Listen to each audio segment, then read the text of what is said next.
There's a line in Shakespeare, I don't remember which play, and it says, "Nothing is either good or bad, but thinking makes it so."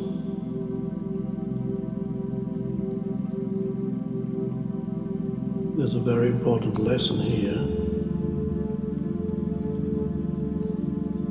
An essential part of spiritual awakening, or we could call it the awakening of consciousness,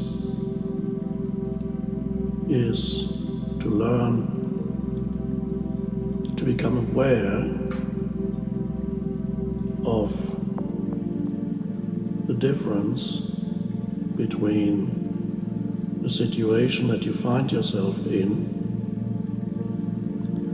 and what your mind says about the situation that you find yourself in, particularly challenging situations. Now, all these things that many of you are experiencing now would conventionally, normally be called bad. And yes, I suppose on a conventional level they are not pleasant.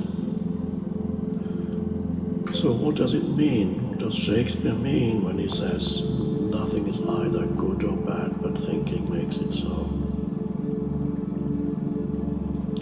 So your very essential spiritual lesson is to be able to differentiate between a situation that you are experiencing and your mental commentary about the situation that you're experiencing. The thoughts that you have concerning the situation that you're experiencing. For most people, whatever they experience and the mental commentary that they have about their experience are a single phenomenon.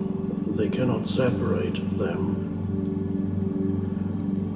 So, let's say you are cooped up in a small space, have been there for already a week or 2 weeks, and you're thinking about how much longer and you can't stand it anymore.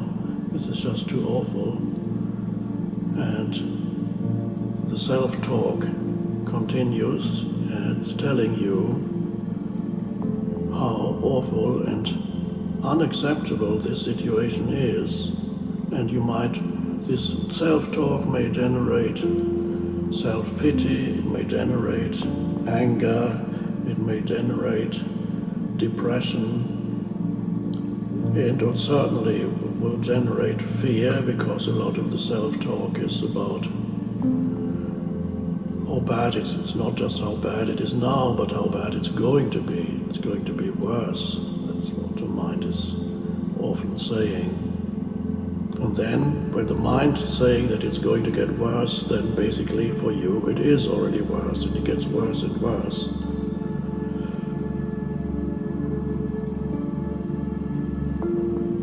So, since many of you have spare time these days, I suggest experimenting a little bit and becoming aware of the difference between the situation you find yourself in and the mental commentary about the situation. So when you feel unhappy, basically suffering where you are, and you're saying, I can't take much more of this, whatever the mind is saying, or the mind is saying it's going to get worse. I can't take another 3 weeks of this, how could I? What am I going to live on? And so on. So the commentary concerns certain things that are happening now. It may concern certain things in the so-called future. So you become aware of the self-talk. Basically, most humans talk to themselves a lot. And As an experiment, I would suggest that you ask yourself, how would I experience this situation if I did not add any unnecessary thought to it?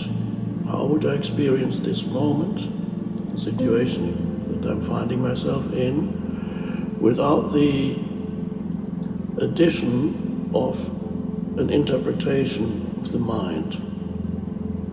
I sometimes call that, in most cases, this addition, this interpretation, in many cases it's negative. There's usually not that much that the mind can comment on a very pleasant experience, it just experiences it, but the mind loves it when there's a difficult situation, then the mind can really get going and has a long story about it. I sometimes say that this addition of thought is excess baggage in your life. And many humans don't realize that they're making themselves unhappy for years and years and sometimes a whole lifetime, because they never learn to differentiate between situations they find themselves in and that which the mind adds to the situation. So they experience the situation through the narrative of the mind. How would I experience this moment if I refrained from interpreting it, calling it either good or bad? Okay, now this question doesn't have an answer on a conceptual level. This question directs your attention into the present moment, the aliveness of the present moment. So this is perhaps one of the most, or the most fundamental spiritual practice, is to be able to separate the narrative from the situation, and if possible, as much as possible, let go of the narrative and just be present with this moment as it is. And of course, the amazing fact is, this moment is all there ever is. Your entire life unfolds in and as this moment. In other words, it's always now. It's never not now. Your entire life is now. Whatever happened in the past happened in the now, and when you remember it now. Whatever will happen in the future will not happen in the future, it will happen in the now, because when the future comes, it's no longer future, it's the now. And when you think about the future, it's a thought. In the present moment, in the now. So life and now, your life and the now are inseparable. And there's an enormous power hiding in the now, which means hiding in you. And a deep sense of aliveness and beingness that goes far beyond what we conventionally call happiness. It's not happiness, it's deeper.